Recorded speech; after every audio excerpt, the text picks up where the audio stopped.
You're lying in bed, lights off, phone 6 inches from your face.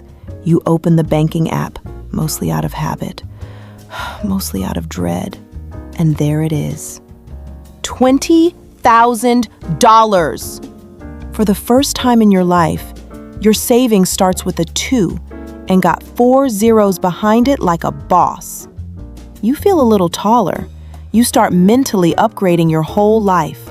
Nicer nest, actual vacation, maybe a car that don't make that coffin noise every morning. And that right there is exactly when the bank started hating me. I'm about to show you why your bank built an entire business model to keep you under $20,000. Why crossing that line turns you from their favorite customer into their worst nightmare. And why getting to 20K is only level 1, because phase 2 is where the system tries to eat it right back. Stick around. I'm not a financial advisor. I'm just a bird who reads too many reports and got pecked by overdraft fees one too many times. Let's fly. Let me paint you a picture of life below 20,000. You're constantly doing math in your head. Can I afford gas and groceries this week? If I pay this bill now, will the other payment bounce? Every unexpected expense is a full-blown crisis. Car repair? Crisis. Medical bill? Crisis. Fridge dies? Call FEMA. You're not living, you're surviving. And about 60% of Americans are doing it right now. But here's what nobody tells you. Your bank does not want you bankrupt. Broke people can't pay at all. Your bank wants you almost okay. Precisely stretched enough to occasionally overdraft. Precisely worried enough to never walk away. Think of your bank like an 1800s toll road, not some nice government highway, the old kind. A private company owns the only bridge over the river, and they charge whatever they want because your other option is swimming. The toll road owner don't need you wealthy.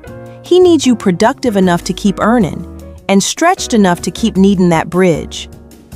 Every month, like clockwork, you show up and pay. $20,000? That's when you build your own bridge. And the moment you do, that toll road operator loses his pricing power over you forever. Let me show you the 5 layers of extraction, because this thing is more precisely engineered than you think. Layer 1, overdraft fees.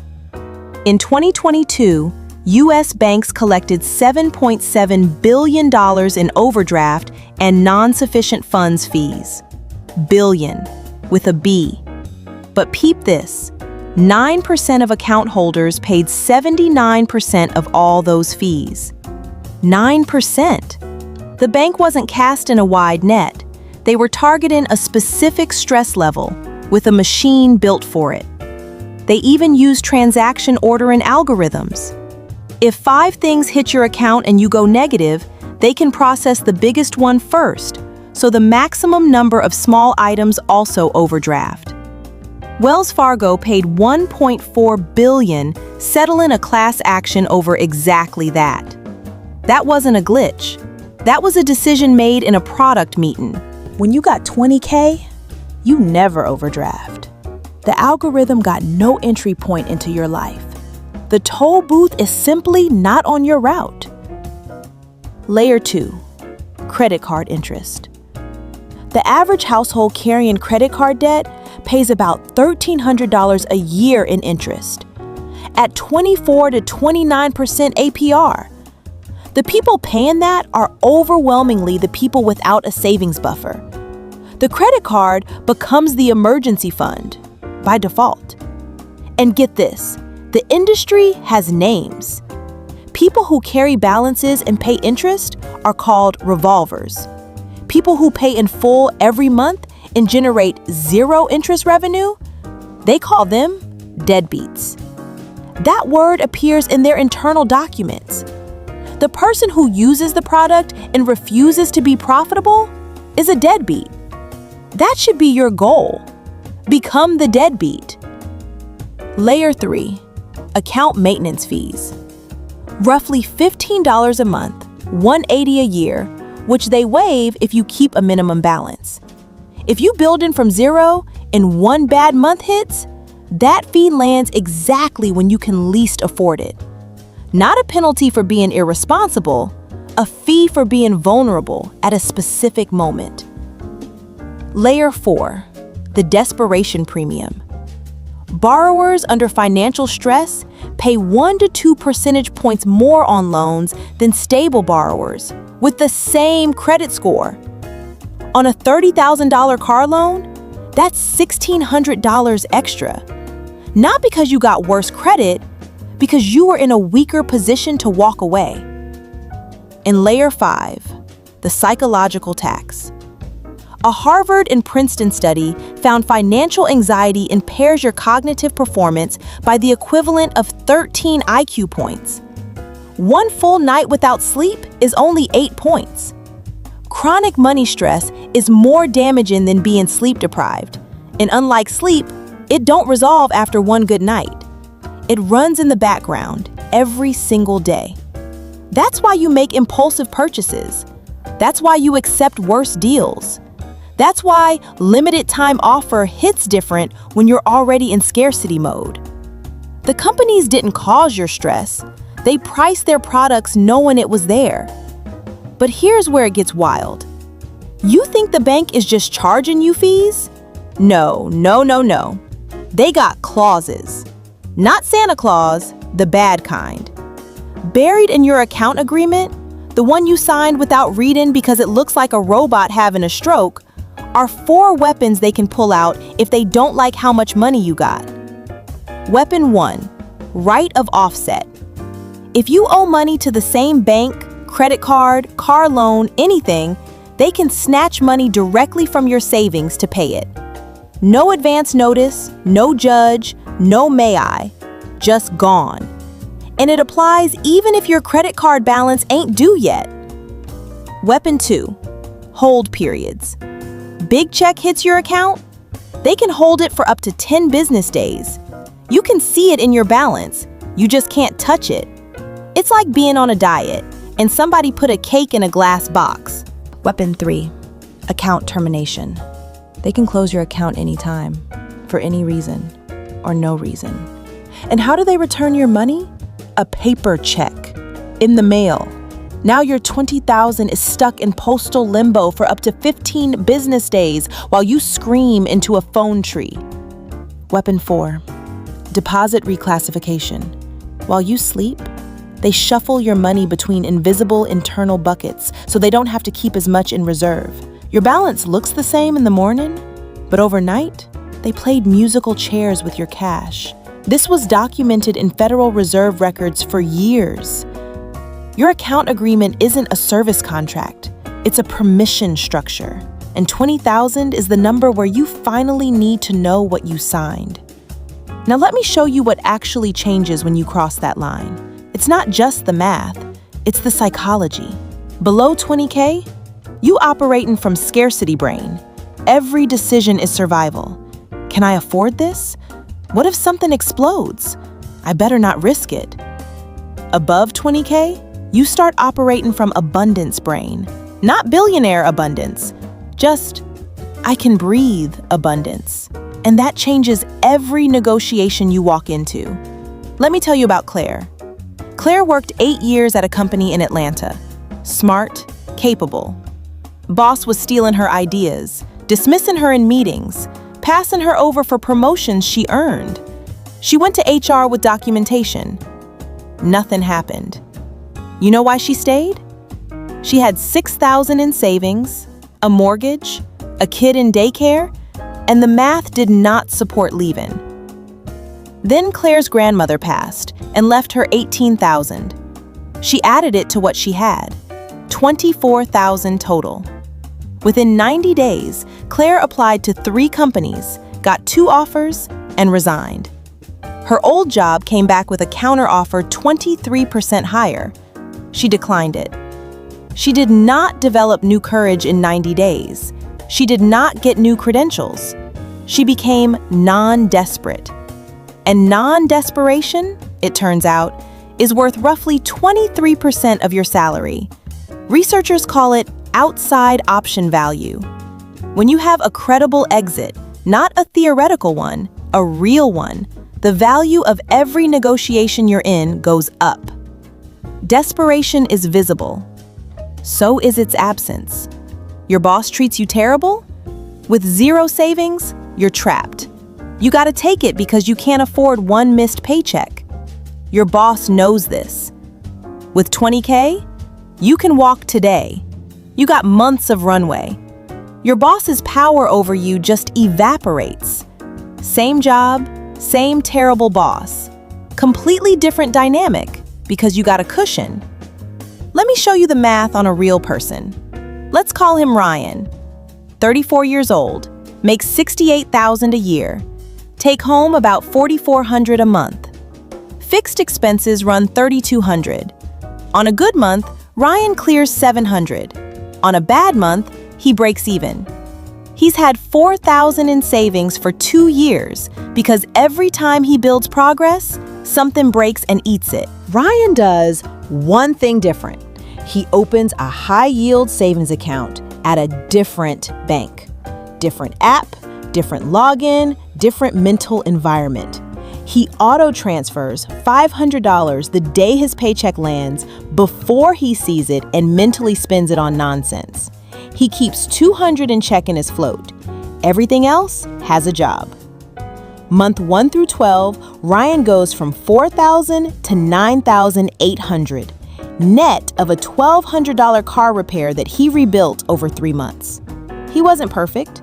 The system absorbed the disruption and kept going. Months 13 through 20, Ryan hits $20,000. And here is what changes the second he does. His credit card utilization, which was running at 42% because he was using cards as a buffer between paychecks, drops to 9%. His credit score jumps 31 points in 60 days. He refinances his car loan. Rate drops 1.9 percentage points. Over the remaining 27 months, that saves him $1,240 from one phone call. That required a $20,000 savings account to make possible. He switches his car insurance to a higher deductible because now he can actually cover it if needed. Premium drops $61 a month, $732 a year. He didn't change his driving, he changed his financial posture, and the posture changed the price. 6 months after crossing the threshold, Ryan is saving $850 a month instead of $500 because the downstream effects of that number eliminated costs that were previously invisible. He did not get a raise. The leverage of the number did the work. But hold up, before you go upgrading your whole life, let me warn you about the weirdest trap. You spend months being the responsible one, packing lunches, saying no to trips, resisting random Amazon orders. You feel slightly boring at parties. Then you see that 20,000 and something in your identity shifts. You're like, I'm good with money now. I proved it. So you loosen the belt. Nicer feathers, better worms. You stop checking prices as close. You tell yourself, I deserve this. And honestly, you do deserve nice things. That's not the issue. The issue is your fixed costs quietly drift up until they're almost equal to your income again. Suddenly, that 20,000 is doing all the heavy lifting with no backup. You ever hear someone say, I make way more now, but I still feel broke? That's not a mystery. That's lifestyle creep. It's not one big purchase. It's a subscription here, a nicer apartment there, a small bump in rent. Put all that on top of a savings rate that's already low, and you can see why so many people hit 20K, feel grown for a year, then wonder where the progress went.